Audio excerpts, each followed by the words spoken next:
السلام علیکم ریڈرز، کیسے ہیں آپ سب؟ ویلکم بیک ٹو لاب ارشاد یوٹیوب چینل۔ آج ہم حاصل چاند کی نیو ایپیسوڈ ریڈ کریں گے۔ آئی ہوپ سو آپ سب کو ضرور پسند آئے گی۔ جس نے چینل سبسکرائب نہیں کیا وہ جلدی سے کر دیں۔ چلیں آئے ناول اسٹارٹ کرتے ہیں۔ ناول حاصل چاند، رائٹر لاب ارشاد، پارٹنر خدیجہ، ایپیسوڈ 12۔ اگلے دن ظہر کا وقت تھا۔ آیت اور مہا کمرے میں بیٹھی باتیں کر رہی تھی۔ ان دونوں نے ابھی کچھ دیر پہلے ہی نماز پڑھی تھی جب مہا ہچکچاتی آیت سے بولی، آیت آپ سے ایک بات پوچھوں؟ جی پوچھیں، آپ اجازت نہیں مانگا کریں، بس پوچھ لیا کریں، آیت مسکرا کر بولی تھی۔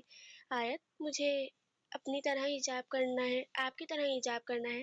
آپ ہر وقت حجاب کیے رکھتی ہو، بالکل اسی طرح۔ مہا مسکرا کر بولی تھی۔ جی ضرور کریں، آیت نے مسکرا کر کہا۔ لیکن آیت مجھے ڈر ہے، اگر میں کسی کو اچھی نہیں لگی تو پھر یا مجھ سے ہو نہیں پایا پھر؟ مہا نے اپنا ڈر پیش کیا تھا۔ مہا اگر آپ یہ اپنے اللہ کی رضا کے لیے کر رہی ہیں نا تو پھر آپ لوگوں کی فکر کرنا چھوڑ دیں۔ لوگ کسی حال میں خوش نہیں ہوتے، آپ بس یہ سوچیں آپ اپنے اللہ کو بہت اچھی لگیں گی حجاب میں، اور جب آپ یہ سوچیں گی تو اپنے آپ کو خود بخود اچھی لگنے لگیں گی، آیت نے سمجھاتے کہا تھا۔ جی ٹھیک ہے، آپ مجھے حجاب کرنا سکھائیں گی نا؟ مہا خوشی سے بولی۔ جی ضرور سکھاؤں گی، آیت نے کہا تھا۔ لیکن میرے پاس حجاب نہیں ہے، مہا افسردہ ہوئی تھی۔ کوئی بات نہیں، میرے پاس ہے ہر کلر کا، آپ وہاں سے لے لو، پھر جب ہم کل مارکیٹ جائیں گے پھر آپ لے لینا، آیت بولی تھی۔ اوکے شکریہ آیت، مہا خوشی سے بولی تھی، اور پھر آیت مہا کو اپنی کبرٹ کے قریب لے کر گئی تھی۔ وہاں لے جاتی اس نے اسے اپنے سارے حجاب دکھائے تھے اور اس میں سے ایک پسند کرنے کو کہا تھا۔ یہ والا میرے کپڑوں سے میچ کر رہا ہے، ہیزل گرین حجاب پر انگلی رکھتی وہ بولی تھی، جب آیت نے ہیزل گرین اسکارف نکالتے مہا کو دیا تھا اور پھر اسے حجاب پہنانا سکھایا تھا۔ تھوڑا ٹائم لگا تھا لیکن وہ سیکھ چکی تھی۔ جب مہا نے اپنا حجاب بنایا تھا، کیسی لگ رہی ہوں؟ مہا خوشی سے خود کو دیکھتی بولی۔ ماشاءاللہ سے بہت اچھی لگ رہی ہو، آیت نے مسکرا کر کہا۔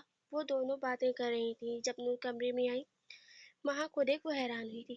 ماشاءاللہ آج تو چاند نے حجاب کیا ہے اور کیا ہی چاند لگ رہا ہے، نور نے مسکرا کر کہا۔ کیوں اچھی نہیں لگ رہی؟ مہا اداس ہوئی۔ پاگل، چاند سے تشبیہ دی ہے تمہیں تو بھلا کیوں اچھی نہیں لگو گی؟ اچھی لگی ہو تو چاند سے ملایا ہے نا میں نے، نور مہا کو اور آیت کو حق کیا تھا۔ شکریہ، مہا بولی تھی۔ فائقہ بیگم ریحان کے کمرے کی صفائی کروا رہی تھی جب ان کو ریحان کی الماری سے پٹھانی برقع ملا۔ وہ تو جیسے حیران ہوئی تھی اور ریحان کو آواز دی تھی۔ ریحان کہاں ہو؟ کمرے میں آؤ۔ فائقہ بیگم کی آواز پر وہ دوڑ کر کمرے میں آیا تھا۔ جی ماما کیا ہوا ہے؟ ریحان بولا۔ یہ کیا ہے؟ فائقہ بیگم اپنے ہاتھ میں پکڑا برقع آگے کرتی بولی۔ ریحان فائقہ بیگم کے ہاتھ میں برقع دیکھ اس کی سیٹی گم ہوئی تھی، لیکن وہ اپنے آپ کو حد درجے بہتر کرتے بولا، یہ برقع ہے ماما۔ ریحان ہچکچاتے بولا۔ یہ مجھے بھی پتا ہے یہ برقع ہے، لیکن ہے کس کا؟ فائقہ بیگم غصے سے بولی۔ یہ ہے کس کا؟ ہاں یہ ہے آپ کا ماما، یہ آپ کا ہے۔ ریحان کو سمجھ نہیں آ رہا تھا وہ کیا جواب دے۔ اس کی بات سن فائقہ بیگم حیران ہوئی تھی۔ ریحان میں برقع نہیں پہنتی، تو مجھے صحیح بتاؤ یہ کس کا ہے؟ تم نے کہیں کوئی خفیہ؟ فائقہ بیگم صوفے پر ڈھیر ہوتی بولی تھی۔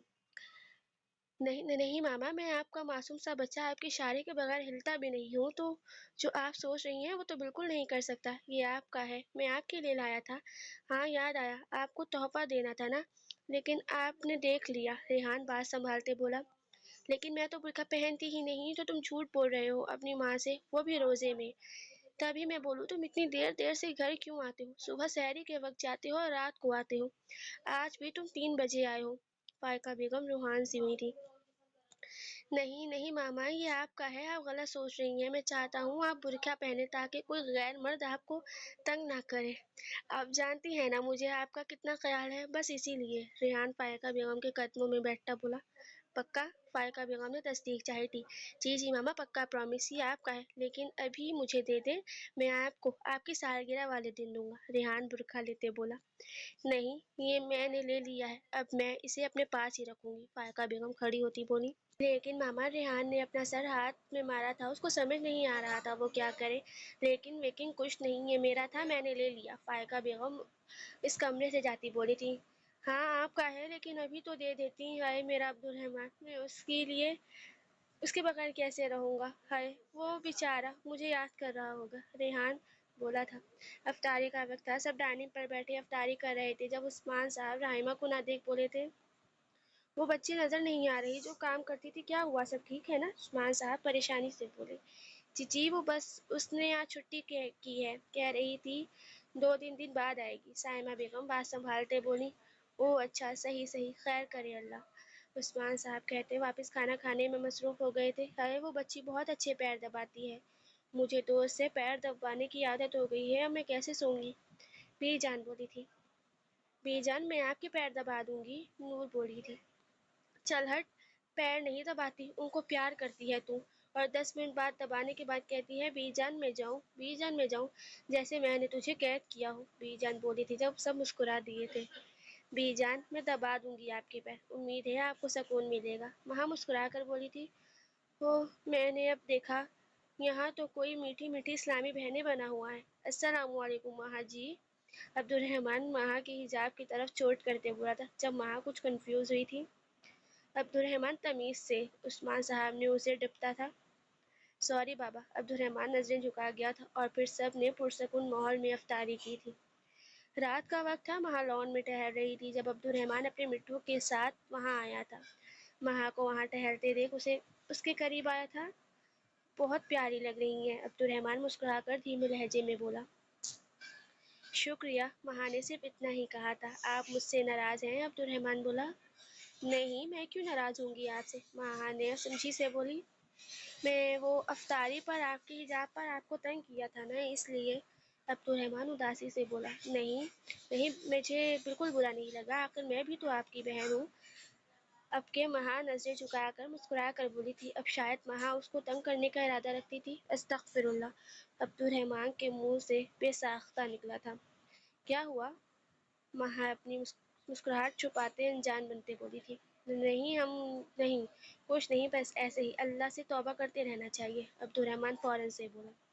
ڈمبو جھوٹ بول رہا ہے، ڈمبو جھوٹ بول رہا ہے، مٹھو ایسے بولا جیسے وہ عبدالرحمن کے دل تک رسائی کر چکا ہو۔